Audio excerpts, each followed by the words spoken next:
करेंगे संस्कृत ग्रामर अभी जो छठी पांचवी क्लास पास करके छठी में गए हैं उनको पढ़ना है। जो सातवीं में गए हैं वो एक साल पहले पढ़ चुके हैं। आठवीं नौवीं जैसे जैसे हम आगे बढ़ते हैं वैसे वैसे संस्कृत हमें पढ़ने को मिलता है, तो 6 क्लास से मिलता है। अभी आज के समय में 6 क्लास से संस्कृत मिलता है।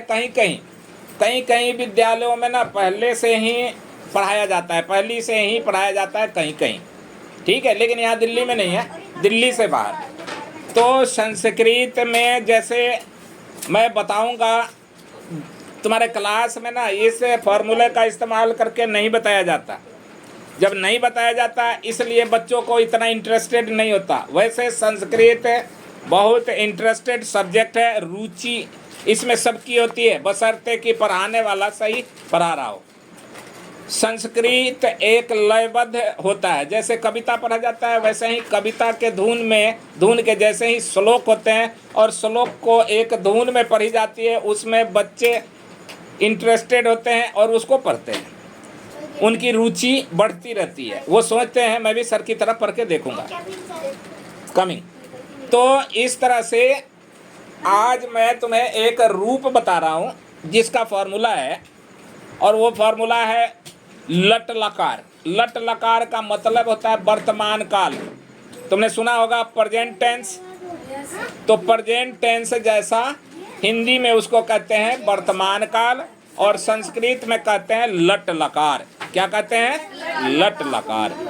अब लट लकार में ये जो पुरुष होते हैं, पुरुष तो प्रथम पुरुष, मध्यम पुरुष, उत्तम पुरुष, 3 पुरुष होते हैं और 3 ही वचन होते हैं। कौन कौन से? एक वचन, द्विवचन और बहुवचन। त्रिवचन नहीं, बहुवचन। एक वचन, द्विवचन, बहुवचन। तो प्रथम पुरुष, मध्यम पुरुष, उत्तम पुरुष एक साइड से लिखते हैं पुरुष साइड में, और जहाँ वचन है वो एक वचन का है, द्विवचन का है, बहुवचन का है। तो मैं जैसा बोलूँगा वैसा तुम लोग रिपीट करोगे इस बात को। ती तह अंति, सी थ आमी आव आम। ये देखो एक तरीके का फॉर्मूला हो गया। सबसे लास्ट वाला जो अक्षर लिखे जाएंगे ना उसको लिख दिया गया। अब इसके आगे तुम जैसे मैं पढ़ के सुना रहा हूँ वैसे सुन करके देखना। तीतः अंति सीथ थ आमी आव आम। अब की बार ऐसे पढ़ोगे, तीतः अंति सीथ थ आमी आव आम।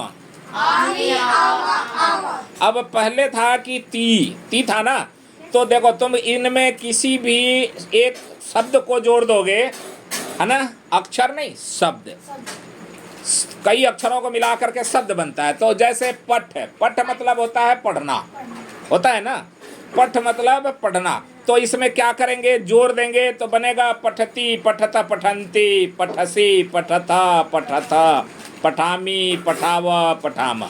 तो अब तुम लोग फिर से दोबारा रिपीट करोगे मेरे साथ। पठती पठत पठंती पठसी पठसी के बाद पठथ पठथ पठामी पठाव पठाम। तो अब इसमें एक याद कर लो, यदि तीतः अंति सीथा था आमी आव आम, तो सभी प्रकार के शब्दों का रूप लट लकार में तुम लिख सकते हो, ठीक है। अब प्रथम पुरुष में क्या होता है? तीतः अंति। मध्यम पुरुष में क्या होता है? सीथ था। और उत्तम पुरुष में क्या होता है? आमी आव आम, ठीक। इसके बाद लट लकार के बाद लोट लकार। लोट लकार ये अनुज्ञा या आज्ञा के रूप में प्रयोग किया जाता है ना। जैसे इसमें भी वही है, पुरुष 3 होते हैं, प्रथम पुरुष, मध्यम पुरुष, उत्तम पुरुष। वचन वही 3 होते हैं, एक वचन, द्विवचन, बहुवचन, है ना। ये तुषार ने कहा था त्रिवचन, त्रिवचन नहीं है, बहुवचन है। 2 से अधिक हो जाए तो बहुवचन है। एक हो तो एक वचन, दो हो तो द्विवचन और तीन हो तो बहुवचन। इसका रूप चलता है, सुनो पहले कैसे पढ़ेंगे। तूताम अंतु, आतम त, आनी आव आम,